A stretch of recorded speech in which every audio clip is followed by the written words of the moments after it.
नमस्कार दोस्तों, स्वागत है आपका हमारे यूट्यूब चैनल एग्री पैराडाइज में।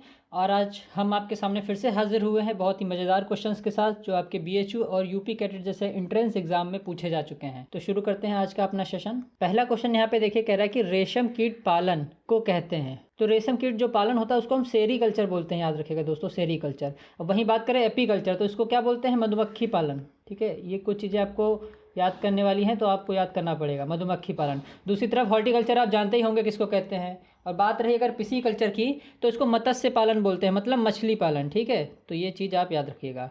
हॉर्टिकल्चर में आप जानते हैं फल, सब्जी, ऑर्नामेंटल प्लांट, मेडिसिनल प्लांट, ये सब आते हैं। तो बढ़ते हैं दोस्तों अपने अगले क्वेश्चन की तरफ। अगला क्वेश्चन कह रहा है, ये देखिए काफ़ी इंपॉर्टेंट क्वेश्चन है, और वैसे भी आप एग्रीकल्चर से पढ़ते आ रहे हैं तो आपको ये चीज़ पता ही होनी चाहिए कि आपके कृषि मंत्री कौन है इस समय पे, क्योंकि ये अगर एग्जाम में ना भी पूछा जाए तब भी आपको पता होना चाहिए। तो क्वेश्चन कह रहा है कि भारत के वर्तमान कृषि मंत्री कौन हैं? तो जो आपके वर्तमान में कृषि मंत्री हैं वो हैं नरेंद्र सिंह तोमर।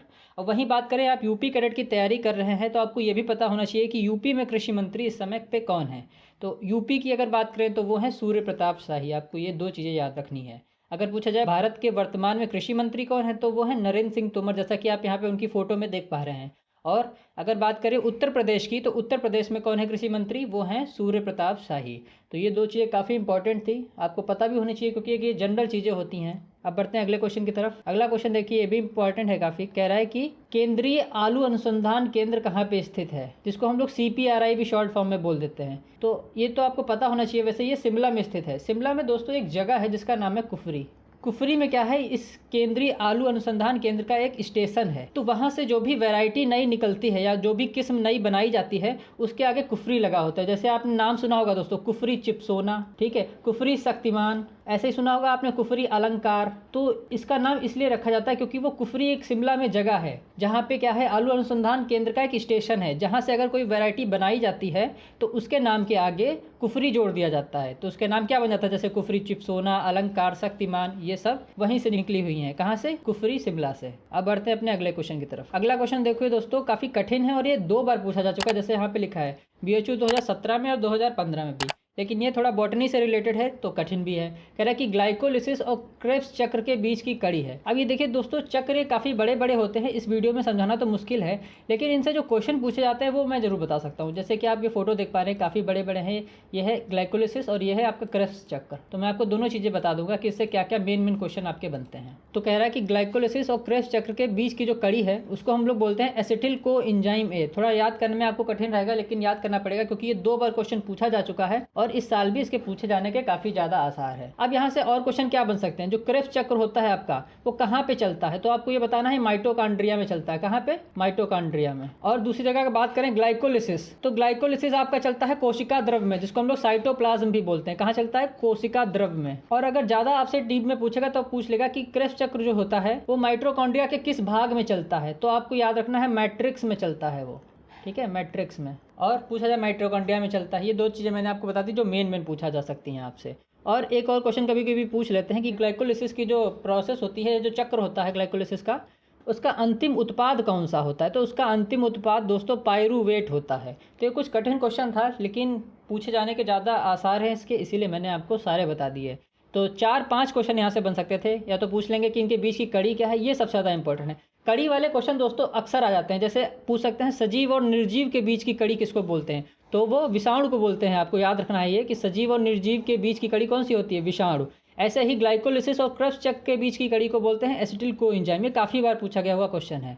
और ग्लाइकोलिसिस पूछा जाए कहाँ चलता है, तो कोशिका द्रव्य या साइटोप्लाज्म में। दूसरी जगह अगर बात करें क्रेब्स चक्र कहाँ चलता है, तो वो माइटोकॉन्ड्रिया में चलता है। अब इसको खत्म करके आगे बढ़ते हैं अपने लोग। कह रहा है कि प्राथमिक और द्वितीयक भू परिष्करण हेतु कौन सा यंत्र उपयुक्त होता है? तो दोस्तों एक रोटावेटर, जैसा कि आप यहाँ पे फोटो में देख पा रहे हैं, रोटावेटर एक ऐसा यंत्र है जो दोनों काम करता है, प्राथमिक भू परिष्करण का भी और द्वितीय भू परिष्करण का भी। भू परिष्करण को दोस्तों टिलेज बोलते हैं। तो यहाँ से एक क्वेश्चन सबसे मेन जो बनता है कि भू परिष्करण के पिता कौन है या फिर जनक कौन है? टिलेज के पिता या जनक कौन है, या इंग्लिश में फादर पूछ सकते हैं। तो वो है, आपको पता होना चाहिए, जेंथ्रो टुल। इन्होंने ही क्या, टिलेज की खोज करी थी। और इन्होंने कई चीज़ों की खोज करी है। ये क्या है, आपके खरपतवार विज्ञान के भी पिता हैं। ठीक है, वीड साइंस जिसको हम लोग बोल देते हैं। और बात करें, इन्होंने सीड ड्रिल की भी खोज करी थी। वैसे तो दोस्तों ये इनको साइंटिस्ट का दर्जा दिया जाता है, लेकिन एक्चुअली में ये क्या थे कि किसान थे। इन्होंने सबसे पहले टिलेज की खोज करी थी और साथ ही साथ इन्होंने वीड साइंस के भी जनक हैं ये, और सीड ड्रिल जिससे बुवाई करी जाती है और फर्टिलाइजर डाला जाता है वो भी इन्हीं के द्वारा ही खोजा गया है। तो यहाँ पे कहा गया कि प्राथमिक और द्वितीयक भू परिष्करण हेतु कौन सा यंत्र उपयुक्त होता है, तो आपको मैंने बता दिया रोटावेटर। इसकी आइए कुछ और फोटो देख लेते हैं हम लोग। ये देखिए ऐसा दिखता है दोस्तों रोटावेटर, ये देखिए। उम्मीद करता हूँ कि आपको समझ में आ रही होंगी चीज़ें। और जैसे पूछ लिया जाए कि कभी कभी क्वेश्चन पूछ लेते हैं कि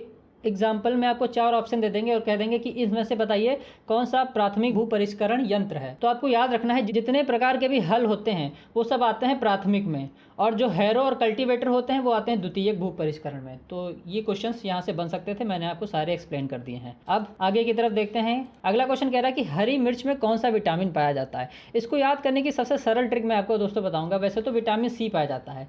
अब आपको पता है कि जो मिर्च होती है वो काफ़ी कड़वी होती खाने में, तो जैसे ही आप खाते हैं तो सी सी सी करने लगते हैं एकदम से, तो आपको वहाँ से क्या पता चलता है कि उसमें विटामिन सी पाया जाता है। तो ये एक याद करने की ट्रिक है, आप जैसे चाहे वैसे याद कर सकते हैं। ये मेरा तरीका था याद करने का कि जैसे ये मिर्च आपको तीखी लगेगी या कड़वी लगेगी तो आप सी करने लगते हैं, तो उसी वजह से क्या हरी मिर्च में विटामिन सी ज़्यादा पाया जाता है। और जितने भी हरी मिर्च से क्वेश्चन बनते थे आपको पता ही है कि उसका अगर पूछा जाए कड़वाहट किसके कारण होगी तो कैप्सिसिन के कारण होगी। अगर पूछ ले लाल रंग मिर्च का किसके कारण होगा तो वो होगा आपका कैप्सेंथिन के कारण। यही सब मेन चीज़ें थी। सीड रेट पूछ दे, बीज दर पूछ दे तो 1.5 किग्रा। यही सब मेन क्वेश्चन थे जो आपको पता है ऑलरेडी। अब अगले क्वेश्चन की तरफ बढ़ते हैं। ये हमारे सेशन का दोस्तों आखिरी क्वेश्चन है और ये भी काफ़ी बार पूछा जा चुका है, इंपॉर्टेंट है।